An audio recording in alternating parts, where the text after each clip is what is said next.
Savoir prendre des notes. Dans la vie d'un étudiant, puis plus tard dans la vie professionnelle, il est nécessaire de savoir prendre des notes afin de saisir et de mémoriser des informations. Écrire favorise en effet la compréhension et la mémorisation des informations retenues permet par la suite de mieux restituer ses connaissances. Commençons par dégager une idée fausse. Avec la révolution numérique, de plus en plus de cours à l'université et même au lycée sont ou seront mis en ligne. L'étudiant n'a plus alors qu'à aller les télécharger dans son espace numérique de travail. Aura-t-il encore besoin de prendre des notes? La réponse est catégorique. Il sera toujours utile d'écrire et de produire ses propres notes pour s'approprier un cours. Avec la technologie actuelle, il est aussi tentant de préférer un enregistrement, mais la restitution de l'enregistrement et son exploitation sont ensuite beaucoup plus longues. La prise de notes permet de conserver l'essentiel d'un cours. Le cours du professeur est rarement écrit. Prendre des notes permet d'en consigner l'essentiel par écrit. On utilisera ensuite ces notes comme référence pour mieux comprendre une notion, ainsi que pour mieux préparer un contrôle ou un examen. La prise de notes permet de visionner, de résumer une vidéo visionnée en cours, afin de pouvoir l'exploiter lors du débat qui suivra, mais aussi une vidéo de préparation d'une notion visionnée à la maison, qui permet de comprendre les points nouveaux d'un chapitre à découvrir.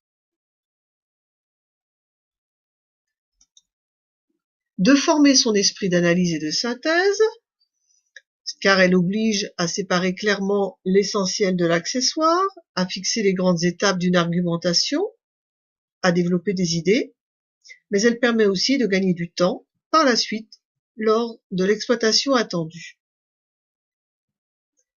Pour réussir cela, chacun doit réfléchir à la façon la plus efficace et la plus fiable de prendre des notes. Il n'existe pas de méthode valable pour tous.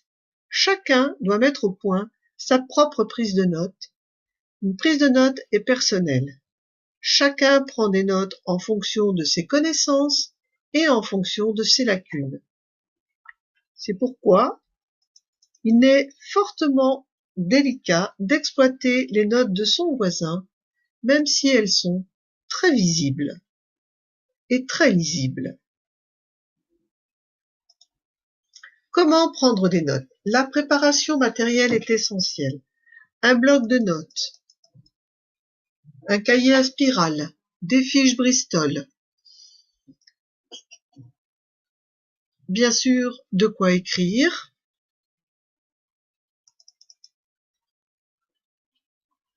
Il est important de numéroter et de dater et de préciser la référence de la prise de notes. De quoi s'agit-il? Qui s'exprime? Où? Quand?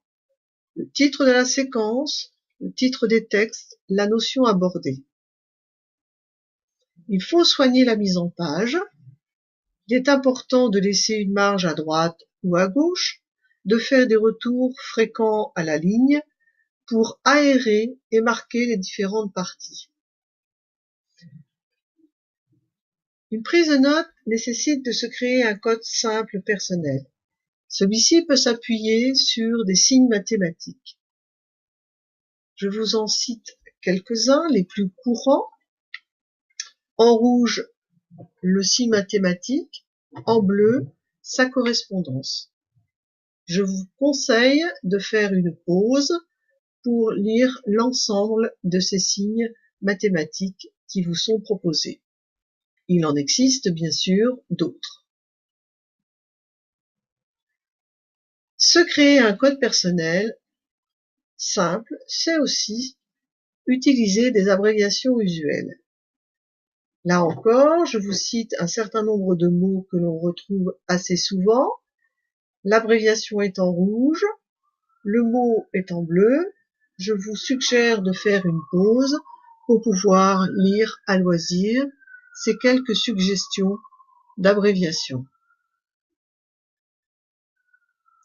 Se créer un code personnel simple, c'est aussi utiliser des abréviations adaptées à une matière.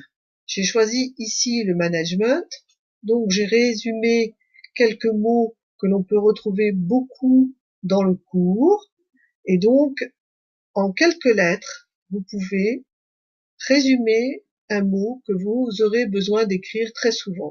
Je vous laisse là encore le temps de vous arrêter pour lire ces quelques suggestions et étoffer vos connaissances avec les thématiques que vous aborderez en cours.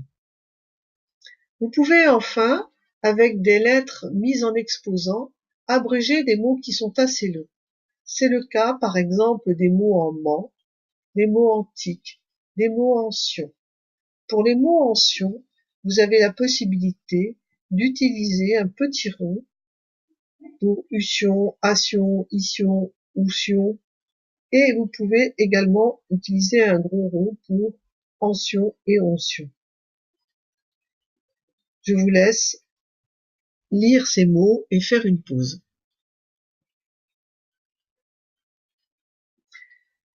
Que prendre en note? Ne pas noter l'intégralité de ce que vous entendez, mais saisir le sens général, les points forts, distinguer les idées principales des idées secondaires. Pour cela, il faut repérer les mots clés, les répétitions de mots, les connecteurs, les transitions.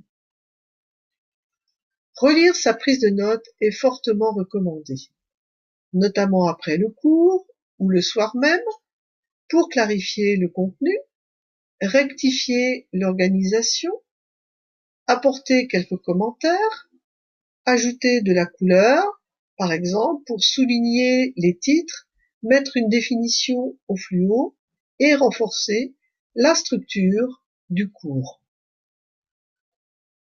Je vous souhaite d'utiliser ces quelques conseils pour devenir plus performant dans vos prises de notes.